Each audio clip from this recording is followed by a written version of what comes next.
of government. So I might say to my friend, it seems to me what we're doing today is walking away today from those 160 million people, walking away from those 48 million seniors, and walking away from those 2.3 million unemployed. And I yield back the balance of my time. Of his time. Without objection, 5-minute voting will resume.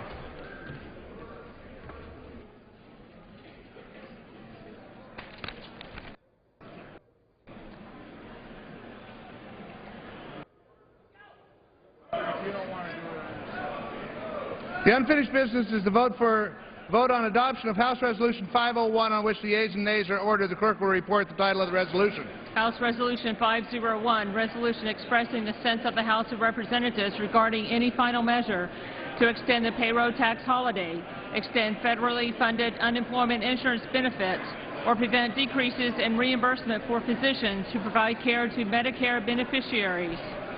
Question is on adoption of the resolution. Members will record their votes by electronic device. This is a 5-minute vote. I lost my momentum. Well, you heard Democratic Whip Steny Hoyer trying to get from the Majority Leader a sense of the schedule ahead for the House in the wake of the blocking of the Senate payroll tax cut extension and the announcement of the approval of going to conference with the Senate on that legislation. In fact, Speaker Boehner announced the conferees earlier today. The Majority Leader, or the Democratic Whip rather, was referring to an announcement that went out to all of the members that from the Majority Leader, Eric Cantor, saying that members are advised that the House will be in session as necessary to consider a conference report on H.R. 3630, the Middle Class Tax Relief and Job Creation Act of 2011. That's the version passed by the House last week.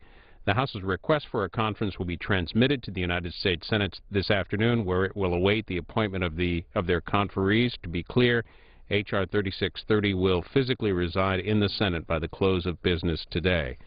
This should be the last vote of the day on relating to the payroll tax cut. This is the House Republican position, and this is a 5-minute vote. Again, the Senate version was blocked by the House by a vote of 229 to 193 earlier today.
This vote, the yeas are 226, the nays are 185, and the resolution is adopted without objection. A motion to reconsider is laid on the table.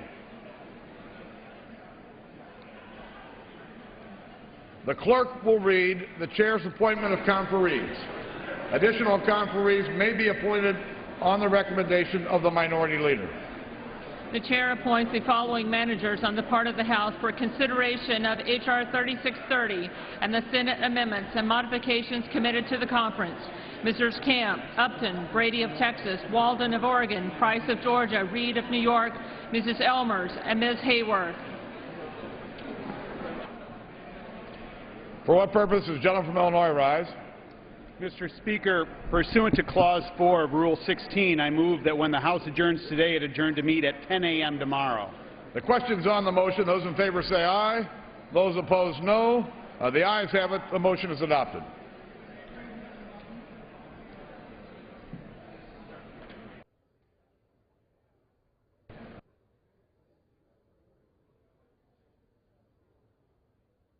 Who's up?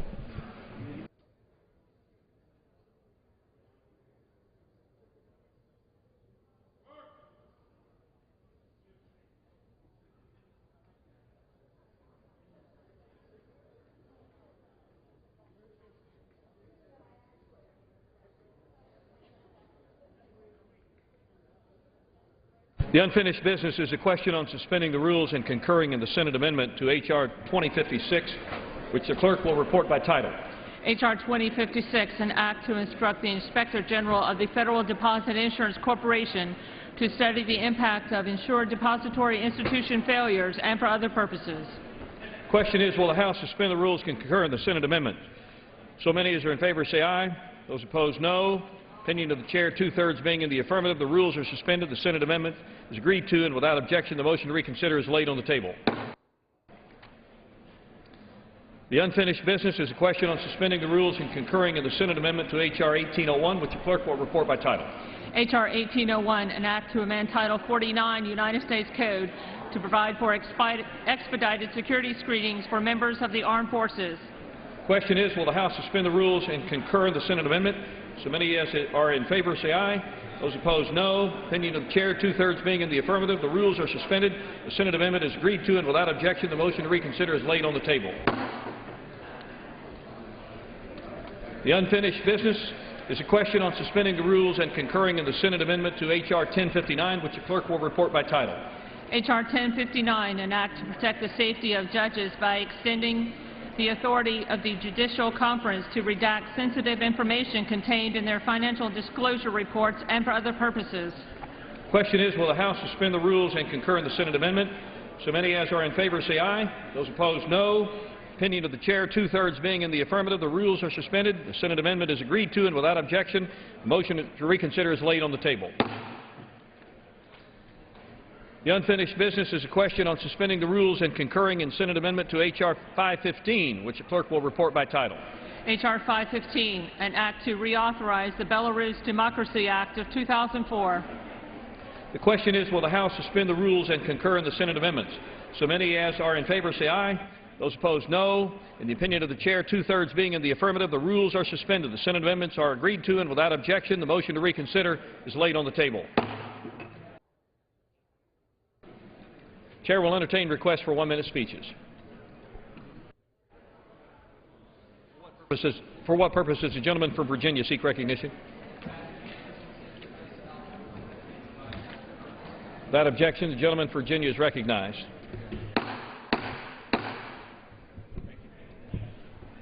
House will come to order. Members are advised to take their conversations from the floor. The gentleman deserves to be heard. Mr. Speaker, I rise today to pay respectful tribute to a fallen hero, Major Samuel Mark Griffith, United States Marine Corps. Major Griffith, known as Sam to his family and friends, was killed in action in Afghanistan last week. Mr. Speaker, the House is not in order. The House will be in order. Mr. Speaker, I attended Sam's memorial service yesterday. In the service, a very moving letter was read that had been written by a Marine in Sam's unit. It described how Sam had insisted on taking the other Marine's place on the next nightly patrol because the patrols were receiving enemy fire. In order. Please clear the aisles. Take your conversations off the floor.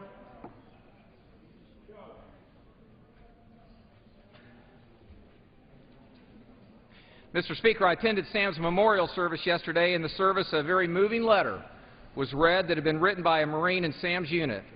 It described how Sam had insisted on taking the other Marine's place on the next nightly patrol because each night the patrols were receiving fire when they went out.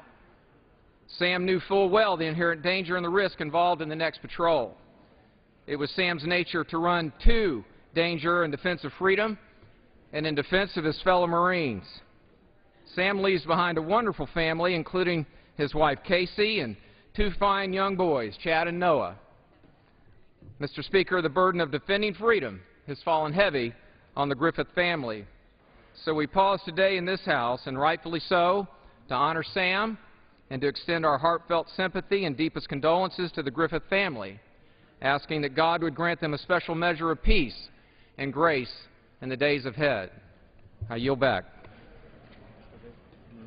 For what purpose does the gentleman from Maryland rise? Speaker, I ask unanimous consent to address the House for 1 minute and provide consent remarks. Without objection, granted. Mr. Speaker, we walked away today. We walked away from 160 million Americans and put their tax cut at risk.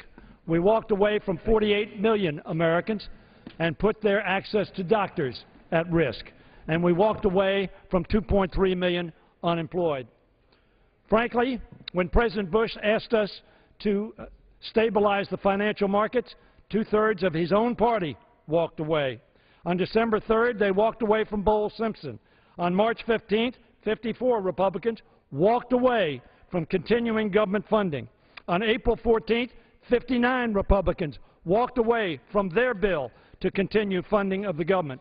On June 23rd, their majority leader walked out on the Biden talks. On July 22nd, Speaker Boehner walked out on the talks he had with President Obama.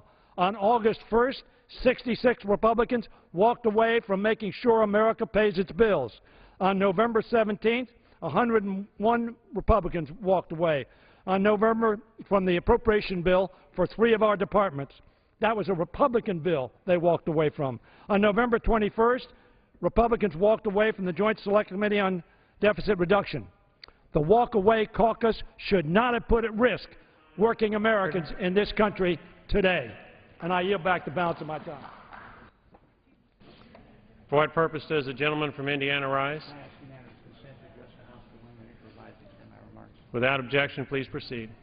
Mr. Speaker, while we talk about the issues of the day, one of the things that has been missing over the past several months in the discussions on the floor is the amount of treasure from the American taxpayer that's going to Europe. We have, through the Fed, been sending hundreds of billions and trillions of dollars in loans to Europe. In addition to that, we're sending money through the International Monetary Fund, of which we put 18% in. We're sending hundreds of billions of dollars to Europe. We've got a lot of problems here at home, and we shouldn't be risking American taxpayers' money by sending it to bailout countries in Europe that very well might go belly up. And if they do go belly up, that's going to come back to haunt us in America, and the value of our currency will be depreciated, and we'll have very high inflation. We need to take care of the United States and not worry about Europe right now. I yield back the balance of my time. Gentleman yields back the balance of his time. For what purpose does the gentleman from Oregon rise? Address the House for 1 minute. Permission granted. Congress excels at doing nothing, but sometimes doing nothing or empty political posturing, as we've just seen from the Republican majority, ignores our nation's critical needs. By leaving town without extending unemployment insurance to 2.3 million long-term unemployed Americans who want to work and can't find work in this economy is especially cruel on the eve of the Christmas season.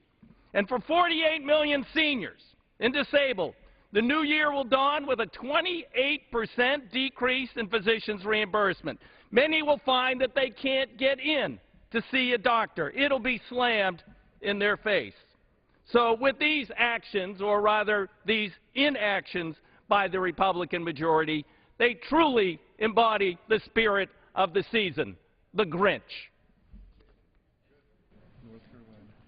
Gentleman from North Carolina, for what purpose do you rise?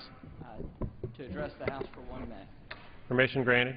Thank you, Mr. Speaker. I rise today to congratulate my good friend Chris Carney on taking the oath of office to the State Senate in North Carolina. Chris has served as a town commissioner in the town of Mooresville for the last number of years. I was able to work with him on that board.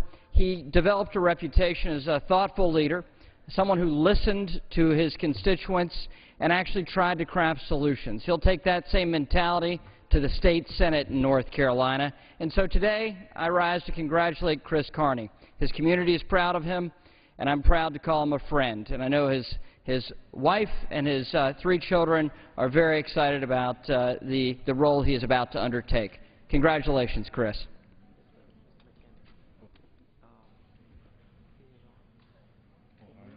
For what purpose does the gentlelady from Ohio rise? I rise to address the House for 1 minute, please. Permission granted.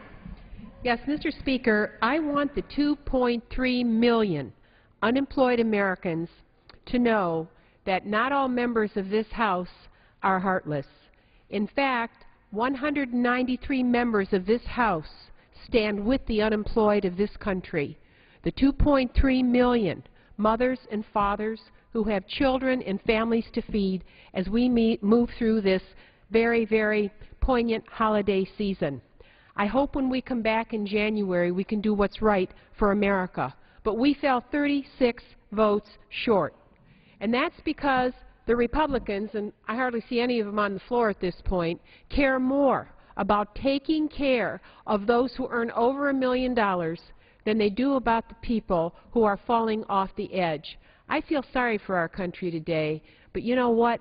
The American people have a way of making the tables, or righting the tables, when they get sadly out of balance. And that moment is coming. I feel sorry for the people who are unemployed. Be strong during this season. Know that when we return in January, we have a chance to correct what sadly was voted down today. I yield back my remaining time.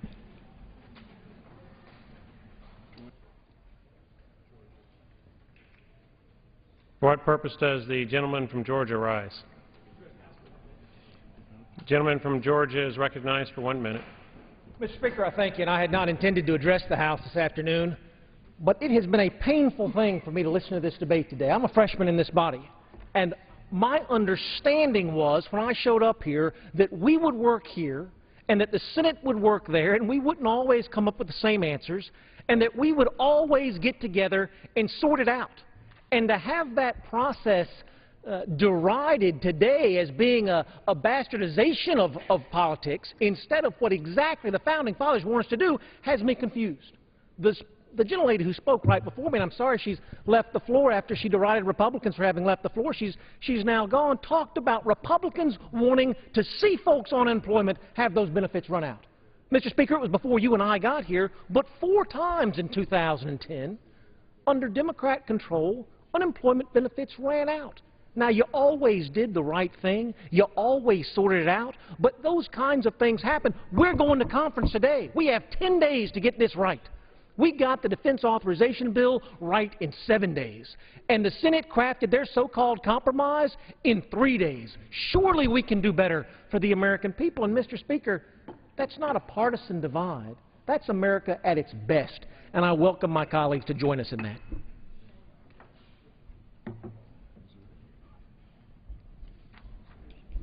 For what purpose does the gentleman from Missouri rise? The gentleman from Missouri is so recognized. Thank you, Mr. Speaker. Last week, Secretary of Defense Leon Panetta declared an end to the war in Iraq, fulfilling President Obama's pledge to bring the war to a responsible close. This marks an important milestone for the U.S. and symbolizes our redefined relationship with a sovereign Iraq. Thanks to the resilience and bravery of our soldiers and civilian personnel, all U.S. combat troops in Iraq will be home by the end of the year. I want to congratulate them on being able to share their holiday seasons together again. We also honor the memory of lost heroes and renew our commitment to ensure that our new generation of veterans receive the services and care we promised and they earned. At a time when families are struggling to make ends meet, our commitments to help veterans is more important than ever. To ensure they successfully transition their talents here at home for the good of our economy and our country. On behalf of the Missouri citizens I represent, I wish our brave troops and all their loved ones a Merry Christmas, Happy Holidays, and a Happy New Year home on American soil.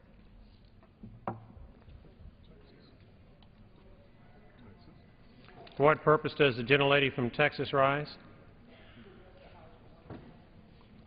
The gentlelady from Texas is so recognized.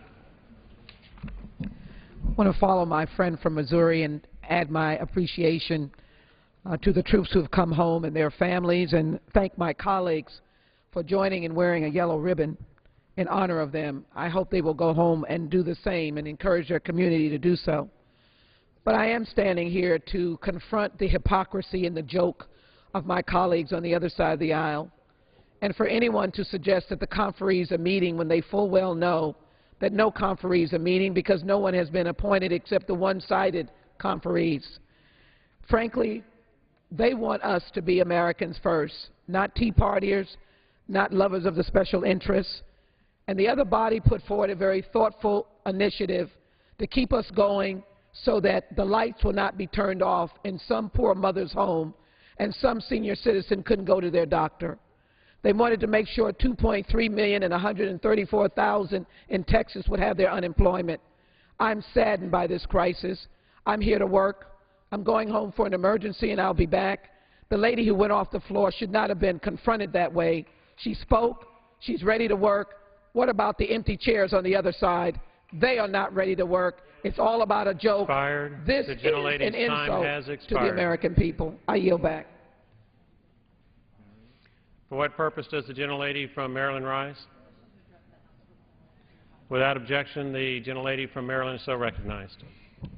Thank you, Mr. Speaker. I didn't think I'd have to take to the floor again, but now that the House Republicans have walked away from the American people, it bears notice. For the American people, 160 million people across this country are going to see their taxes go up come January 1st.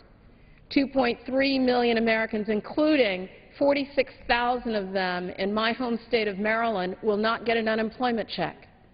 48 million Americans, our seniors, mostly our seniors, are going to see their benefits essentially ripped out from under them in Medicare because their doctors won't be able to treat them because their doctors are getting a cut.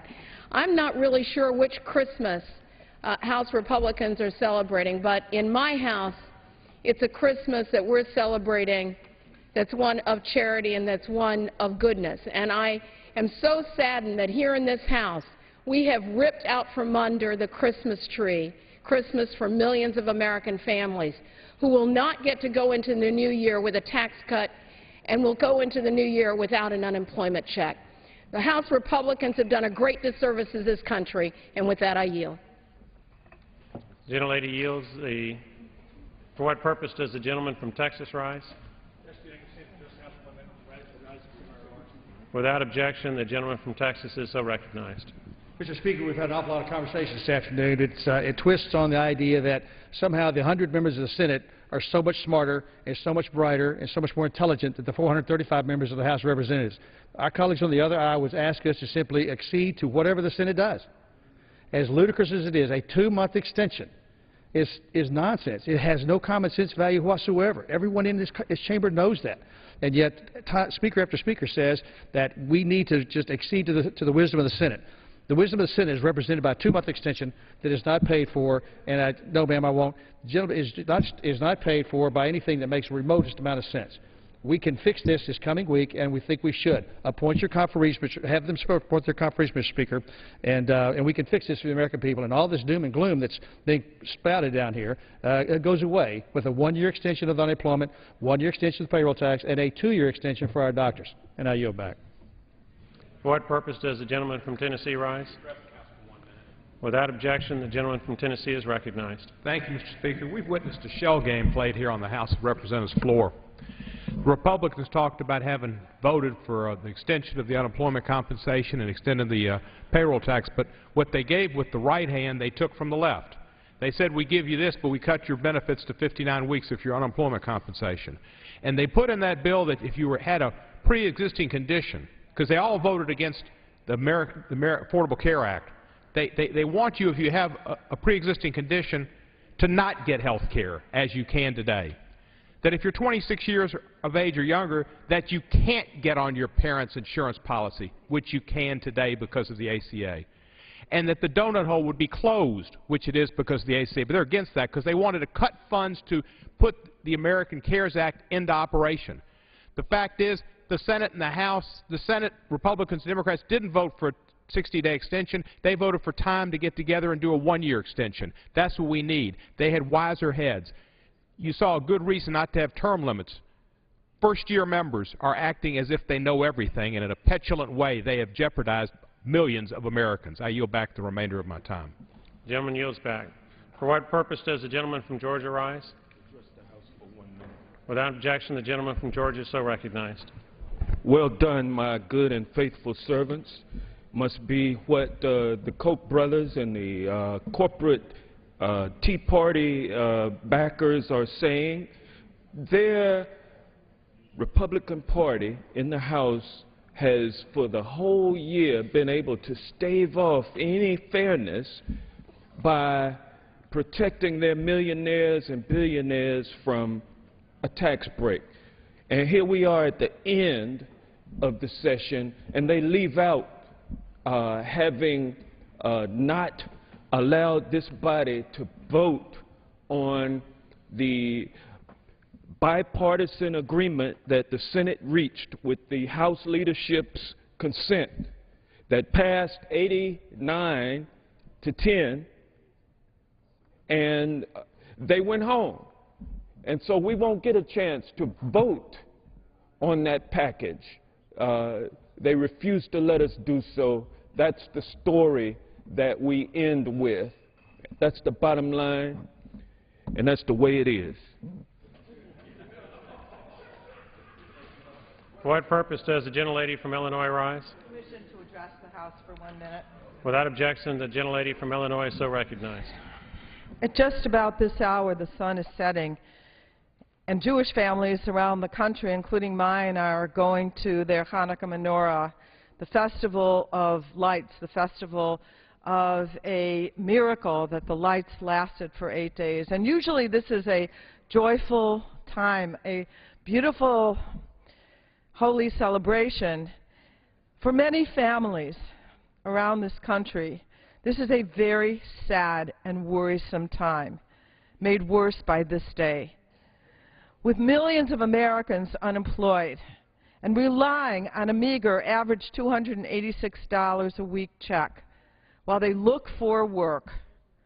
Republicans voted today to not extend unemployment insurance, to not extend a tax cut for middle-income people who need it so badly this year when the economics was so hard. And it just breaks my heart that at this holiday season, when people are feeling in such a fragile economic state, that today's vote took place. It didn't need to. We could have helped the American people today. Happy Hanukkah. For what purpose does the gentleman from New Jersey rise? Address the House for 1 minute, Mr. Speaker. Without objection, the gentleman from New Jersey is so recognized. Thank you, Mr. Speaker. I want to follow up on what my colleague from Illinois said, because it really is true. We are talking about hurt for Americans' families here. I know that in the next week, as this time expires on the unemployment compensation, on the Medicare reimbursement, on the payroll tax cut, I'm going to get calls from seniors telling me that the doctors are not accepting him for Medicare anymore. I'm going to find out from people who's lost their uninsurance. And the payroll tax cut, you know, here we're at a time when we're just starting to see the economy improve a little bit. And I know that if there's a real risk, if we don't extend that payroll tax cut, that we send the economy back into a recession again. It is amazing to me to see my colleagues on the other side suggest that somehow they're going to stay here and the conferees are going to be nothing. None of that is true. They're home. They're not here. They're going home, and they're not going to come back until after January. And I really think it's outrageous to think that they're running the risk that the economy is hurt by this, that people don't have money in their pockets, and that those who receive Medicare may be refused a doctor. We're simply asking as Democrats, have a heart. Why is it the Republicans don't understand the negative consequences of this? Gentleman's time has expired.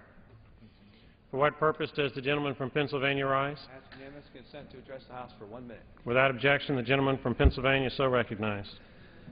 Thank you, Mr. Speaker. The two key takeaways from the debate today are, number one, there is nobody in this chamber, nobody, Republican, Democrat, nobody in the Senate on the other side, Republican, Democrat, Independent, nobody believes that a 2-year fix is the end result of this process, or a 2-month fix is the end result of this process. The 2-month fix is to allow the benefits to continue so that the 160 million Americans that are now benefiting from the reduction in the payroll tax continue to have those benefits while we come together and while we compromise, while we come to a long-term agreement. That's what this is all about. The other takeaway is the majority party did not allow a vote on the Senate plan. For all the talk about how flawed they believe the Senate plan to be, they didn't allow a vote on the Senate plan because they would have lost their position. That bill would have passed. We would be done with it today. So when you hear members of the majority talking about how flawed the Senate bill is and how the American people don't support it, their own members would have voted for it, and we would have passed the bill if they would have allowed it. I ask to address the House for 1 minute to revise and extend. Without objection, the gentleman from Minnesota is so recognized. Well, thank you, Mr. Speaker. Again, this august body displayed the worst of what we can do. The opportunity to try and compromise was there. I have to say, last week I supported a bill put forward by my Republican friends, sent it to the Senate, it came back, and as the previous speaker said, I didn't even get a chance to vote on it. The real tragedy here is that there's another piece of legislation that's being held up that the American public knows need to happen. This debate, we can have difference of politically opinions across the aisle. The one that needs to get done is to believe that people here are playing by the rules. The Stop Trading on Congressional Knowledge, the insider trading bill that's 18 pages long, it's been sitting around for 6 years. It now has 240 bipartisan co-sponsors, is now suddenly buried and gone. The American people demand us to do one thing, be honest and work for them. That bill can ensure that happens. With that, I yield back, Mr. Speaker. The gentleman yields back. For what purpose does the gentleman from New York rise? Without objection, the gentleman is recognized. Thank you, Mr. Speaker. At the expense of the taxpayer, members of the House of Representatives were called back to Washington to conclude business on a payroll tax extension. The truth of the matter is, we never even voted on the bill. Why? Perish the thought, the bill would have probably passed. Who loses?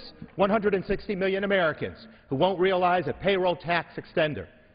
48 million Americans, seniors, who won't have access to their Medicare health provider. 2.2 million unemployed Americans who, through no fault of their own, lost a job, won't have their unemployment insurance extended. You know, when it came to providing tax cuts for millionaires and billionaires, there were no bells and whistles. There were no pipelines attached to the legislation. There were no pay-fors. But when it comes to a tax cut for the middle-class Americans, all kinds of bells and whistles are attached, all kinds of demands. This is a facade that is seen through clearly. When they had a chance to address this issue, they called it a gimmick. It wasn't worth our attention. And so don't let them fool you. This is just a way to keep moving the goalposts and not do the real thing. Middle-class America, take notice. We regret not taking a vote in this House.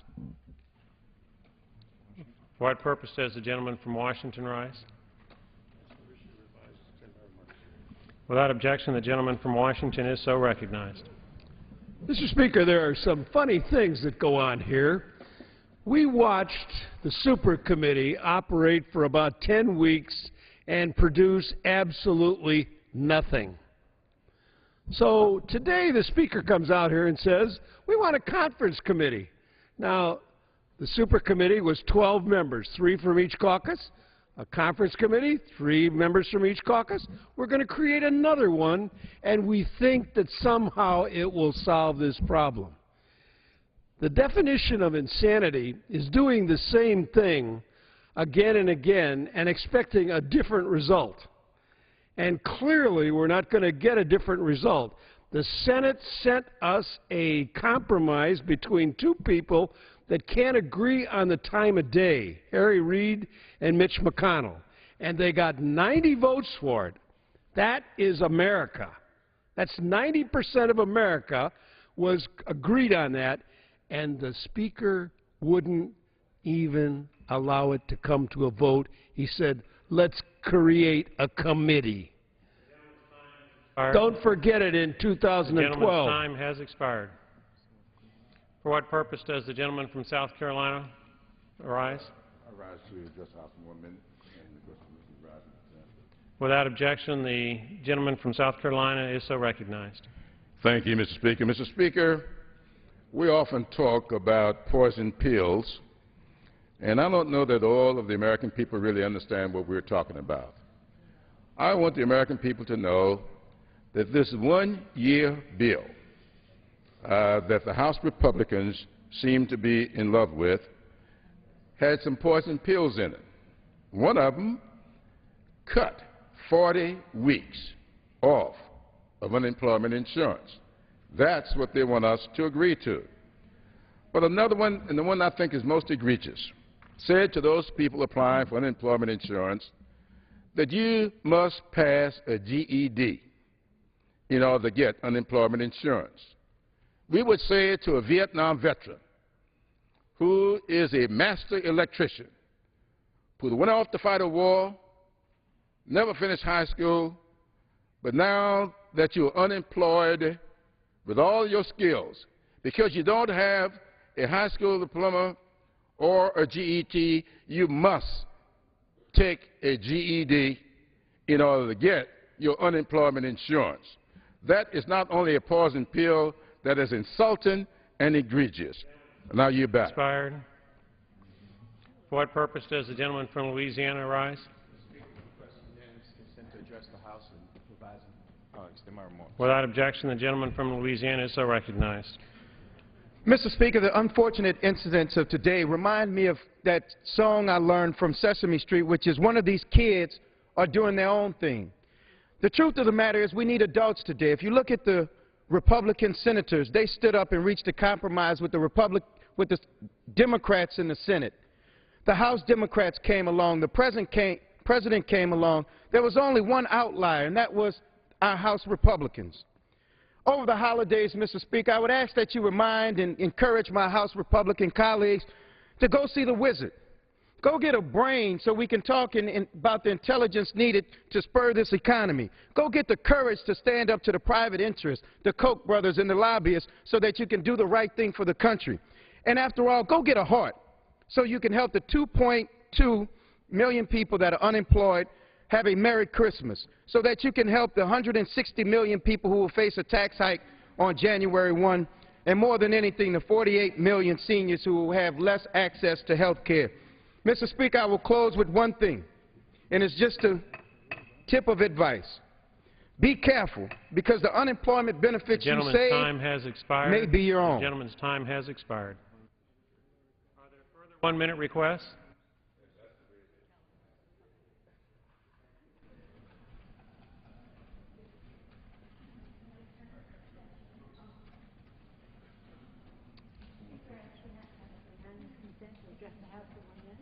Without objection, the gentlelady from California is recognized. Thank you, Mr. Speaker.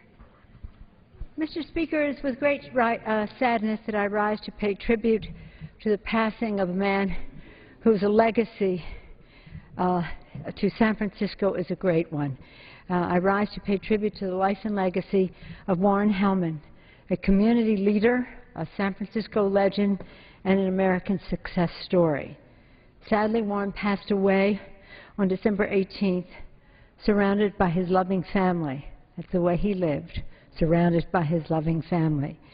Warren was a tremendously successful businessman, and it was his business acumen that allowed him to pursue his true passion, philanthropy.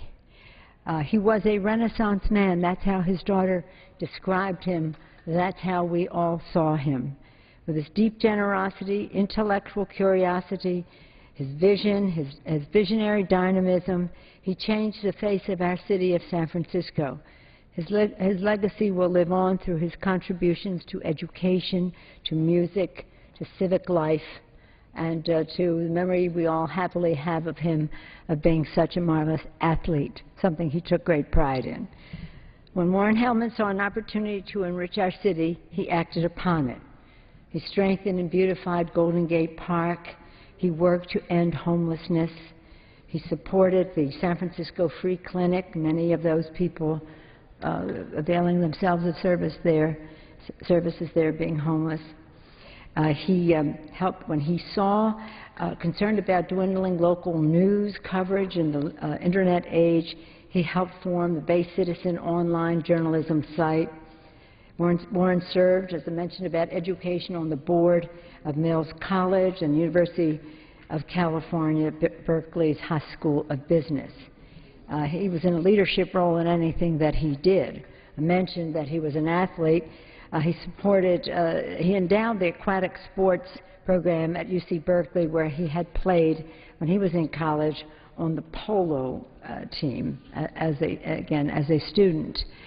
Whether it was bicycling, swimming, running, skiing, you name it, Warren was the best.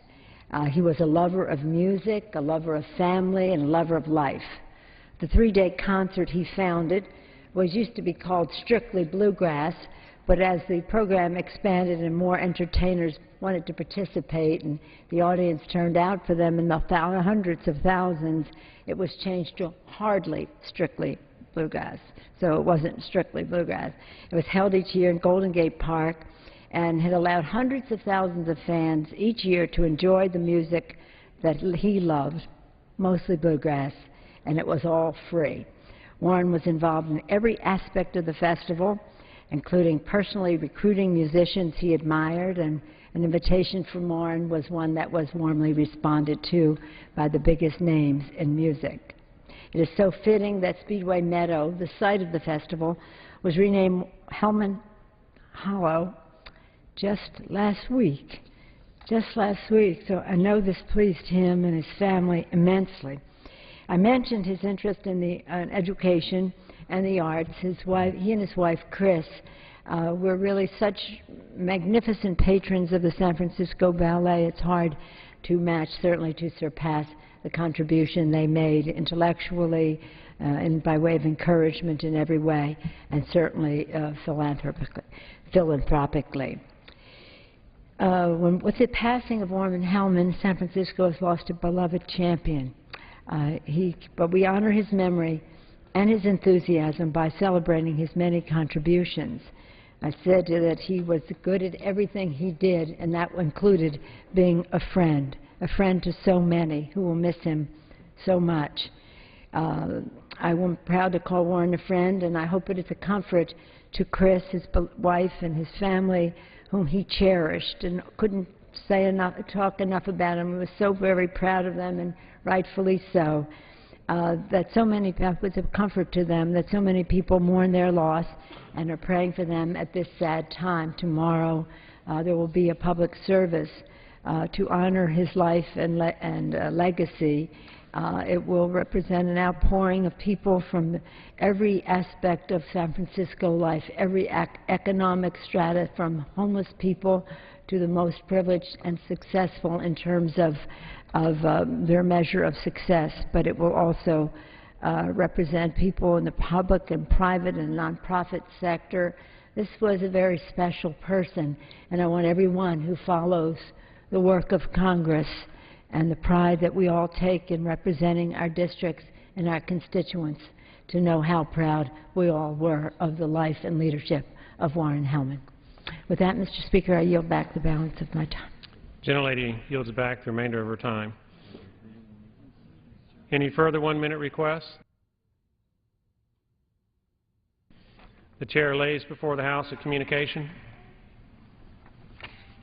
The Honorable the Speaker, House of Representatives, sir. This is to notify you formally, pursuant to Rule 8 of the Rules of the House of Representatives, that I was served with a subpoena issued by the Superior Court of California, County of Los Angeles, for witness testimony. Prior to my required appearance, however, the defendant in the case pled no contest to a lesser charge, thereby alleviating any need for my testimony. After consultation with the Office of General Counsel and as a result of the developments in the case, no determination regarding compliance with the subpoena is required. Signed sincerely, Michael Nielsen, Caseworker, Supervisor, Office Manager. The chair lays before the House the following personal request. Leave of absence requested for Mr. Diaz-Balart of Florida for today. Without objection, the request is granted.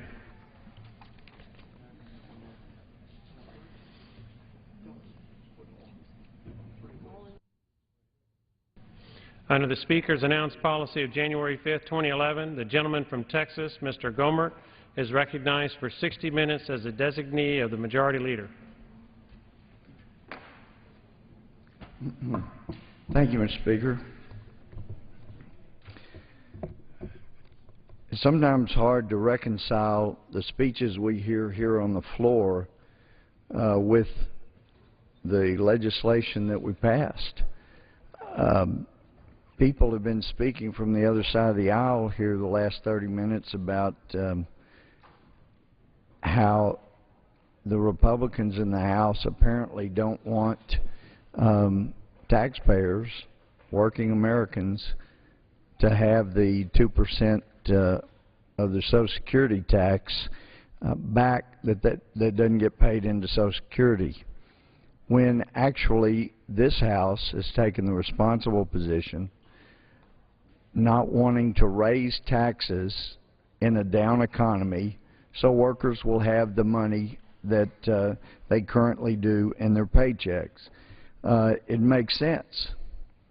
I've been saying ever since this first came up that the idea of a 2% tax cut is not a holiday, and that actually the President corrupted the true payroll tax holiday idea that was brought forward 3 years ago. That was my idea. It was a stimulus idea that Moody's, when they rated the different proposals, said would stimulate the one-year GDP more than the other proposals. And it would have. The people that earned all of the money would have gotten it for 2 months in a row. Some lazy reporters have tried to say, well, that's just like this. Absolutely not. Unfortunately, it requires reading, and not all reporters are willing to do that, because it's clear my payroll tax holiday that I told the President about in January of 2009, he liked the idea, and the only thing he did was take the name of it, it sounds familiar, and use that for what was not a holiday. It's not a holiday when you're avoiding 2% of the taxes you normally do. A holiday is when you don't pay the taxes.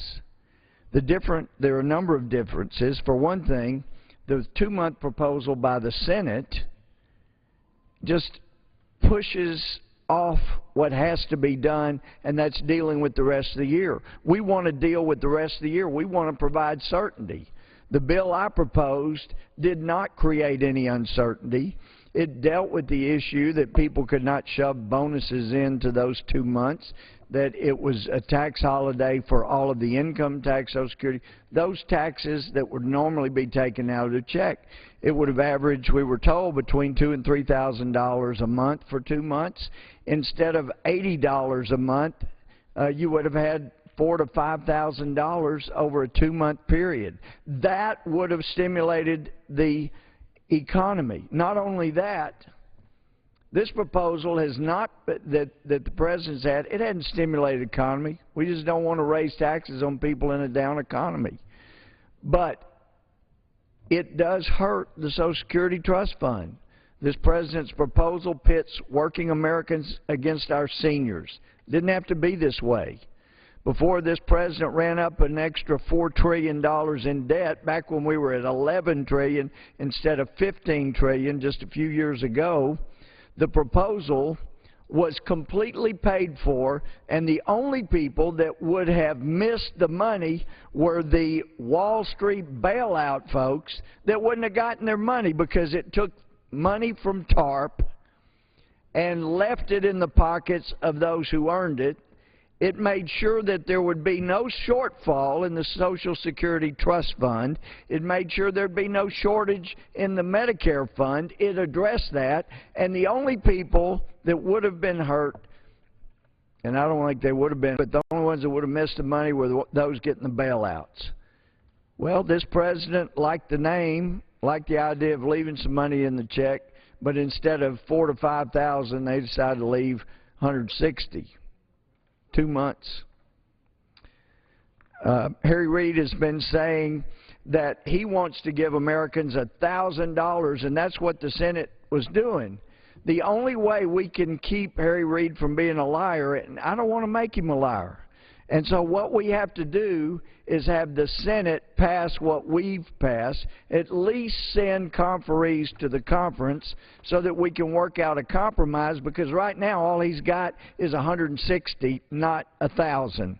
So I hope my colleagues here in the House will urge the Senate, please help us keep Harry Reid from being a liar. He said they provided $1,000 in tax cut to working Americans, and the only way that will happen is if they'll adopt the House proposal or send conferees to the conference that will leave that much for the whole year, not just 2 months.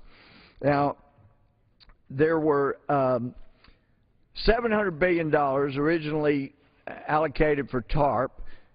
The Obama administration got $350 billion of that, plus was projected would get maybe $150 billion of the original $350. There's still $120+ billion in assets in that slush fund. They need to be liquidated, and they need to take care of things like Social Security and Medicare. There's another $50 billion or so in the TARP that is still cash money that should be used. If anything's going to be used, use that to stimulate the economy by letting people keep their own money in their paycheck. This 2 months proposed by the Senate is not going to stimulate the economy. As nonpartisan groups have said, it is actually going to create vast instability, and there is no comparison to that and a paid-for complete holiday for working Americans to keep everything in their paycheck. That would have been a stimulus. We made inquiries of people in our district. What would you do with it? We heard from people who said, you know, we want a car that's more fuel efficient, but the big gas guzzler we've got is worth less than we owe on it. We can't get out from under. You let us keep 2 months of our own taxes, for the full 2 months, all of that, then we will be able to get rid of this clunker and be able to get a more fuel-efficient car. Others said, we got behind on our mortgage last summer when gas went to $4 a gallon because Speaker Pelosi and Harry Reid's policies, the bills, the legislation they had passed were stifling the ability to provide for more of our own oil and gas. Spiked up to $4 a gallon. They said, we got behind then, but if you let us keep 2 months of all of our taxes, we don't need any more government programs. We can get out of problems with our mortgage ourselves. But no, there are people in this town that like the GRE, the government running everything. And the way to do that is keep coming up with programs. So they created more programs. One other thing I want to touch on that's hit the news in the last 2 days, but unfortunately many have not noticed. This administration is they're in the process of trying to provide the Taliban a Christmas present. Now, 2 weeks ago, we found out that a fourth category on the terrorist watch list was being created called former military detainees. Having seen how this administration works, having known we have an Attorney General that represented terrorists before he became Attorney General, having an Attorney General who has no clue how Fast and Furious came about according to his testimony, having an Attorney General that was involved, was around when the Mark Rich pardon took place, we knew that we needed to look carefully when these kind of indications came forth. And what we found was, administration, oh, no, we just needed to, we're not about to release detainees, not much. What's come out in the last 2 days is that this administration is negotiating with terrorists, negotiating with the Taliban directly, and about to work out a deal. The administration is saying, and Reuters had a story on this, but the administration apparently is saying, in essence, we need to have a show of good faith to these terrorists, the Taliban, that were complicit in the killing and the murdering of over 3,000 Americans. We need to show them good faith by releasing Taliban murderers from their detention, and then they'll have a much better feeling about us. And then we're also in the process directly of negotiating with the Karzai administration in Afghanistan and the Taliban, trying to work something out where the Taliban will have a place. This administration has forgotten they killed Americans. They're saying, well, we think that they're softening up now. They don't want to kill Americans as badly as they did back at 9/11. That they probably won't plot and train and kill Americans like they did before. If they just see how wonderful our administration is and how kind and generous we are just to let them have murderers back out of detention who have indicated nothing indicating they don't want to kill Americans any further. This administration is doing this. And they need to understand the people that they're about to give this Christmas present to don't believe in Christmas. They believed in killing Americans. They believed in killing innocent people. They believed in plotting and training and carrying out such a plot to kill Americans. And there is no indication that they think otherwise. But this administration is so intent on getting out of Afghanistan and turning things over to the Taliban again. We're going to be right back where we were 20 years ago as the Taliban was working toward the ultimate 9/11.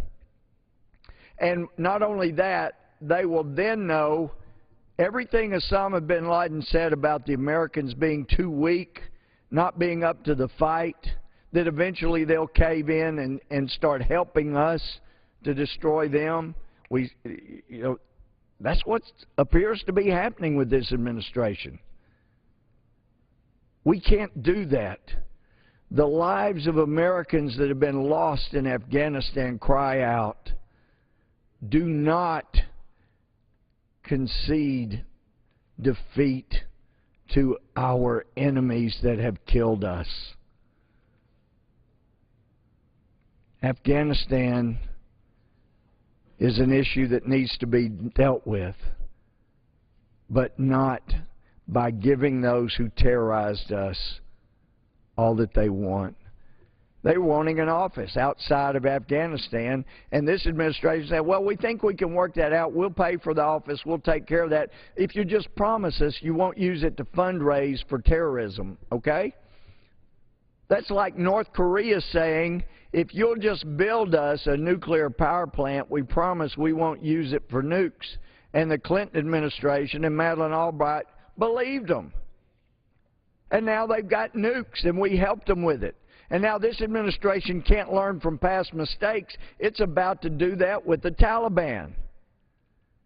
In meeting with warlords a year and a half ago from northern Afghanistan, a small group of us learned that after the Taliban was initially defeated in about 3 or 4 months with merely embedded troops, that the United States asked the warlords, the Northern Alliance, to disarm.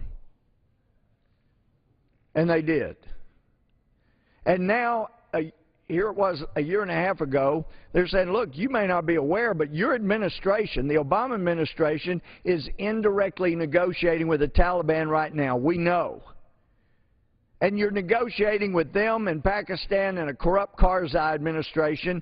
And who is going to be hurt out of all of this is your allies, those who fought with you, who defeated the Taliban initially, and now you're about to turn things over to the people who will kill your allies.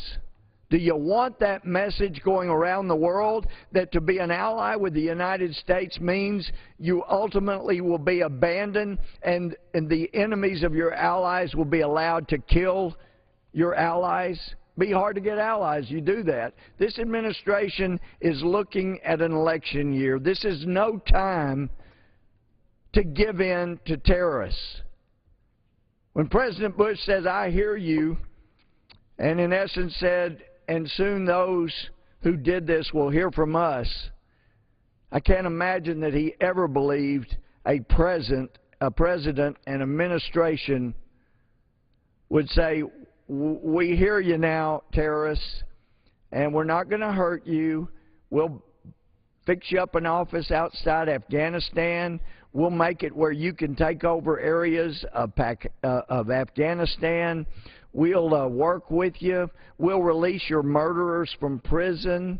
I don't think that's what President Bush was talking about when he said they would hear from us, but it sure looks like that's about to be what happened according to the stories now circulating. Those warlords were right. They said, look, we were not meant to have a big central government. We can't have it without being corrupt, not right now. At least let us elect our regional governors, our mayors, at least. Don't have the Karzai administration appoint the regional governors, appoint the mayors, and pick corrupt police chiefs. Let us elect those. The power in Afghanistan's in the regions, in the tribes. To have a government that's centralized right now means corruption. Let us do that regionally. And give us back weapons so we can defend ourselves against the Taliban who is already moving. And in answer to this administration's wonderful gestures of kindness and we'll release your murderers, we had them kill SEAL Team 6. A big number of our people. And that wasn't enough. In September, they killed one of the warlords, just as a handful of us were about to go have a meeting with them again. The message is clear. The Taliban have not learned nothing. There's only one thing they understand, that's force. And it's like career criminals that I dealt with as a judge. If you want to be protected, you've got to put them where they can't hurt you anymore. There are murderers that have been put where they can't hurt us anymore, and this administration is now talking about releasing them. So we have a twofold front of problems. One is the economy, where the Wall Street executives that contribute 4-to-1 to Democrats over Republicans contributed 4-to-1 to the Obama campaign over the McCain campaign. They've been enriched and engorged with TARP money. It's time to end TARP. It's time to allow workers to have a break. It's time that the Senate quit playing games and acknowledge that a full year of certainty is a whole lot better than 2 months. Appoint the conferees, send them to confer. It's how things get worked out. It's the way that procedurally things were meant to happen. So it can be above board. The rules require that they must be open sessions of the conference committee. That's the way you resolve things under regular order. Needs to be done that way.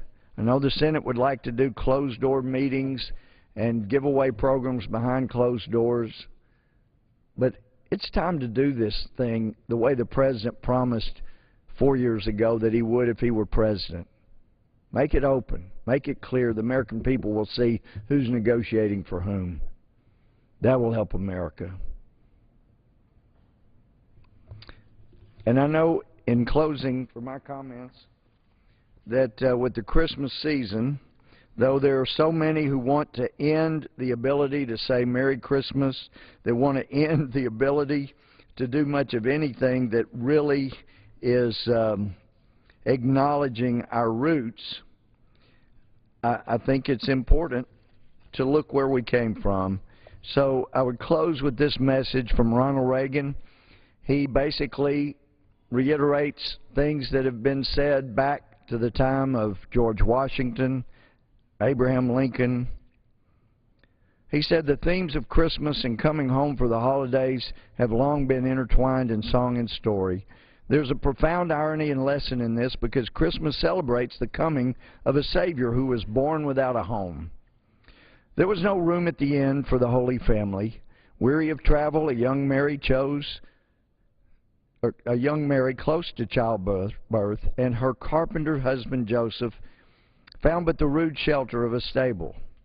There was born the King of Kings, the Prince of Peace, an event on which all history would turn. Jesus would again be without a home, and more than once.